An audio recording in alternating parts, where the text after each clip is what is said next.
Hi, my name is Juliet, and I welcome you to my channel, Intuitive Juliet. And this is Intuitive Podcast episode number 9. Why persisting is the hardest thing to do.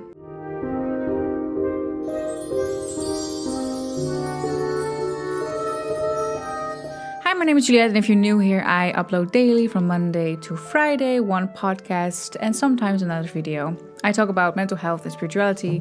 I am going to be a coach, and I am a psychic and a medium, and I know a lot about spirituality. I also have been depressed and anxious since I was 6 or 7. Not anymore, but I told you like I still was, but I'm not anymore.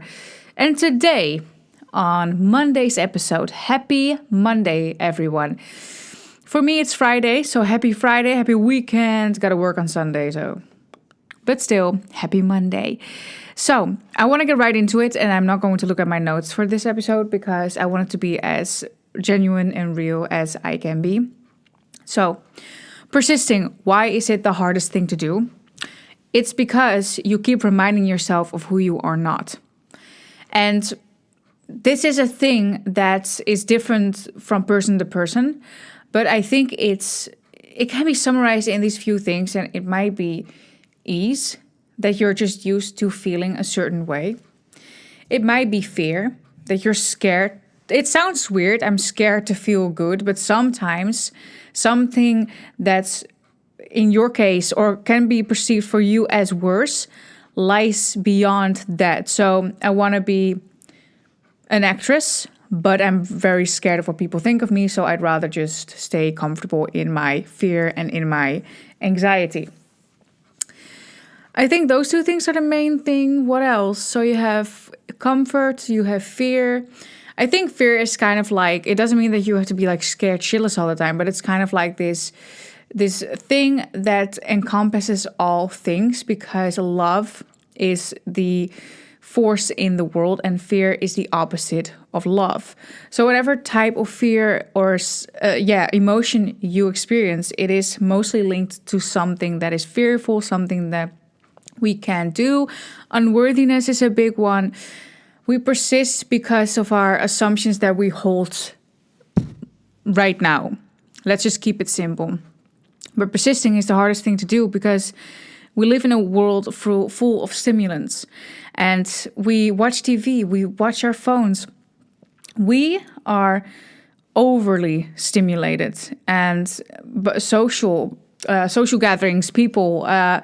But your phone is a very big thing. And it's obviously also because of the habits that you do. You might want to change all of your habits, but you feel like it's like this routine thing. Sometimes you're not even noticing that you're doing it, that you might want to pick up meditating every morning, but you just automatically grab your phone. Those are like tiny little things that if you would not grab your phone in the first half hour, it could change your life. But also, you have to persist in that. Persisting is the hardest thing to do because you grow up in a world where you are told that the reality you see outside of you is the reality. We are literally not taught that our imagination is reality. And this is what I found the hardest thing to believe, because people said it to me like, yeah, your desire, sorry for the burp, I just burped casually. Your desire wants you. When you desire something, it means that your desire wants you. And I'm like, how the fuck do you know? How the fuck do you know that I want that, or that my desire wants me? Okay, I'm here, I'm sad. I listen to my ego. I'm just a sad little fucking being. How do you know that my desire wants me, or that it's meant for me, or that it's already happening out there? But the more you think about it, you realize that everything in your life, everything in the world was once thought of. And I get that it's so weird to conceptualize that, imagination is your reality. And it sounds soothing and it sounds like a beautiful dream come true. But I think it's really the conditioning. It's like saying, when people or children daydream, you had a nice daydream. Well, now it's time to get back to reality. And we are so blind by the fact that when we grow up, we are like these sponges that download information telepathically too, from your parents, from your environment, from your school. And most of these are influenced by their parents and their school and their childhoods. And the further you go back, the less progressive it becomes. So everybody who is my generation, so I was born in 1997, which makes me like on the cusp of Gen Z and millennial or something. I think am I Gen Z or millennial? I think I'm Gen Z or Alpha. I don't know the fucking things, but I'm not the newest generation, but I'm also not like the millennials, the 30 somethings. But like we have been influenced by our parents and their parents and their parents and whatnot. So it's like this, you start out as a blank canvas, right? But also kind of not. I mean, you even have stories of people who are in the womb and they can remember certain things, or they can remember wounds that they got stuck with by their mothers or whatever, or like the talking of their parents, or maybe the mother went through a lot of traumatic stuff. Like you have all of this information already digested within you. And then you go out to the world, and this is also so stupid and silly, that everybody, as you are growing up, is saying, oh, you can become anything that you want. Oh, you want to become an astronaut? Yes, you are. And then when you are able to choose, okay, so I want to become an astronaut, what kind of education do I follow now? And then it's like, no, you have to be sensible. Like, but you wanted me to be who I wanted to be, right? And then it kind of all shatters. But yeah, that's literally why it's fucking difficult to persist in this life. And I wanted to answer it like straight away because I want to do it like that in my podcast right now, because it doesn't help to first go on this story of why it all sucks and then to come with a beautiful solution. And sometimes it does. But for this, I was like, you know what? This is the persistence. This is the key. And I feel like I have so much mental room right now that I am actually able to just think what I want, but that's also a belief. So I feel like this is the most interesting belief to have. And if we are assuming that everything in our life is belief-based, then I can make this point to you. But if you do not believe that, then I won't be able to make this point to you. So I hope that you believe that, so I can make this point to you. Everything in your life is belief-based. That means that nothing lies without your power. Nothing is from your power. Nothing is withheld from your power. Because people cannot influence you if you do not believe that they can. This goes for global stuff too. Let's say your community is, that's what they want to do in my neighborhood. They want to install these parking, how do you say that? Like this parking permits. So everybody has to buy these permits for some reason that I'm not going to bore you with. And you're only allowed to then park in your in your street, the literal street where you live at. And some people are really against this because they have 2 cars, and within a street, like the Netherlands are really condensed. It's really condensed living. And some people, also in our streets, they have working buses and they have then 2 cars. So they have 4 cars in their household. Us, we only have 1 car, so we're good actually. But some people have to like spend hundreds of euros, some even thousands, to get this permit that they can only park in their street with, while they have more cars. So they cannot put it on the street maybe that's adjacent to it, connected to it. Sometimes they have places there. So they want to kind of just force anyone into this thing because of probably money. And there's probably people who are parking. We already have permits, might I add, for an area. So they want to like regulate it more. A lot of people are against this. It's been an emotional thing in my neighborhood. But that's the thing that you can influence. Don't rule that out. But it's all about that mental room that you have to create for yourself by letting these things go. Because you are probably beating yourself up, and this is what I had done for a long time, is that I was beating myself up when I was feeling my worst for not consistently persist in my desires. And that's such a weird thing to do to yourself because you are kind of expecting yourself to do the impossible. And it's really an act of letting things go. And I have really recently found out by constantly talking about what I'm upset with to ChatGPT, to a new friend that I've made. I have been doing psychic readings and discovering a lot with like doing a chakra healing meditation to myself. I have been consistently putting in some kind of mental work. You could call it work, it doesn't feel like work. And maybe not every single day seeing results, but seeing massive mental results. That's why I just posted my Friday podcast about how to manifest a better mental health. So I'll put it right here.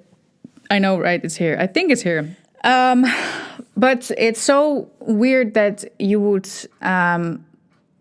punish yourself for not being the way that you want to be, while it is quite impossible for you. It's quite mean to yourself to compare yourself to your future self while you haven't even lived that yet. And your past self, it's like, no, we hate that. We don't want that. We just want to go there, but it reminds me of where I'm not. So now I'm sad again. You only should compare yourself to your past self, never to your future self. But it's so hard to persist because of this mental game. But if it's all just a mental game, why can't you just persist? If it's all mental, even when you think that people, that what they think about you is wrong or is something mean or whatever, it's still what you think that they think about you. But don't get me wrong, I get why you believe this. I get why you feel like you need to focus on this. I get it. You and this is the art of letting go, because you think that there are things that are true about your situation, and without worrying or overthinking about a certain subject, you cannot seem to survive. But this is where affirming comes in, robotically affirming. This is where maybe talking to ChatGPT, talking to if you're really just hitting an obstacle that you can't seem to get over, you should stop. If it's keeps returning this one thing, forget everything else and just focus on letting go of that thing and then move on. Even though you could affirm and literally not think any thoughts anymore, but a lot of people have trouble with this, and I get it because we believe these things. But there's not, I always want to mention this, that there's not one way to go about it. There never is. I hate it when people say that. You should do whatever fits you best. If you want to meditate and literally just, instead of affirming, I like to visualize the entire day and really create the feeling. That's really what helps me. And for me, it really helps to go with the flow, like to be in a place of non-resistance. Because I have such an active, okay, this is also a very important point. Your physical mind, your ego, is using your own intelligence against you. So you have the perfect adversary in your mind because it's you. It's literally using your intelligence against you. So the more intelligent you are, the more problems you are going to face. Not necessarily so, but I think that intelligent people have just activer minds, are able to perceive things more in a bird's eye view. Therefore, they also experience more thoughts because it sees all. If a person is more focused on the moment, they would have less thoughts because they think about less things naturally. It's just simple, right? So it's not difficult for you to persist. It's not impossible. But this is also a very important point that I wanted to drive home, is that you have been attaching yourself to the personality that you are. Yes, I'm talking to you. I am fully convinced that this is the one of the biggest reasons why people do not persist, because they keep attaching themselves to this personality. Your personality is not you. Literally not you. So I recently also today I read a page out of Neville's book, The Power of Awareness, I think it's called. And he said, and this was so, I kept reading the sentence. It's a short hair, cat hair, I think. I kept reading the sentence of, you need to resign to who you are. You need to resign. So it means to quit. It means to stop. Stop looking at who you are. Because you can say that, oh, it's so hard to persist. It's so hard to persist, but I'm so unhappy and I want something else. Then why do you persist in that? Why would you fight for your limitations? Why would you protect this personality that you feel like you cannot change, but therefore also are this personality because you feel like you cannot change? Like, it doesn't make sense. If you really want to be someone else, to have a different life, you need to be a different person. And if that scares you, good, because fear isn't the indicator of something scary. It's the indicator of something different. That's all it is. That's all it ever will be. It isn't here to frighten you, but because it goes through these misaligned beliefs, these negative beliefs, you experience that as fear, but it's just something different. Your personality is still you, or your other personality is still you, but just different. And it's like your soul isn't in your body, so you are not this personality. Your body is in your soul. It means that 2/3 of you is in spirit and 1/3 of you is here, and you're dreaming this whole thing up. That's how powerful you are, and you're doing it so naturally that you do not even feel it. That's why it just feels like this is real and this is real life. It's because you are doing it so well. When you see like a sportsman or a sportswoman doing some kind of flip and flick flag or something, and it looks effortless, that's because they are doing it so well. That's you creating this reality. But you shouldn't be scared of becoming someone else because it's still you. It's just something different that you're allowed to go to. But you also need to accept that you need to resign to the person who you now are. Because you might be depressed, anxious, and sad, and we don't want to be depressed, anxious, and sad. We want to be someone else. Why would you expect of that person to be where your future self is? That makes no sense. It's unfair to you and how you're feeling right now to expect that and to punish them for something that you do not have or you feel like you do not have. And this is also why, when you can imagine it, it is you. Because you are creating it. Daydreaming, dreaming, imagining, just relaxing, premonitions, visions, they're all creations. If you're creating this entire thing, then why couldn't you create a better job for yourself? Every time you find yourself doubting, every time you find yourself in a state of fear, no, it's this personality. But this personality is fearful, is doubtful. Fine, then it's time to resign.